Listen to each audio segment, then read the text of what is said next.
Kabayan, ito kakapasok lang na balita.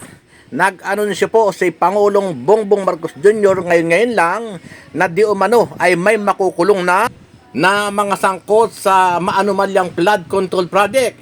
Sinabi ni Pangulong Bongbong Marcos Jr. na sa pangunguna ni Sara Diskaya ay makukulong na ngayong bago magpasko dahil lumabas na po ang arrest warrant lamang sa kanya.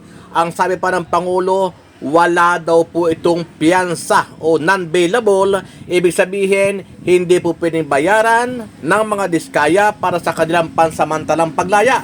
Ito po, pakinggan po natin ang pahayag ni Pangulong Bongbong Marcos Jr. Mga kababayan, magandang araw po sa inyong lahat. Meron lang po akong update tungkol sa iba't ibang kaso tungkol sa flood control na mga problema sa mga iba't ibang kontrata. Ipapaabot ko po sa inyo na ang 96.5 million na Ghost Flood Project sa Davao Occidental, naglabas na ng warrant of arrest ang korte laban sa 10 pangunahing sangkot dito sa anomalyang ito. Ang mga akusado ay nahaharap sa kasong graft at malversation.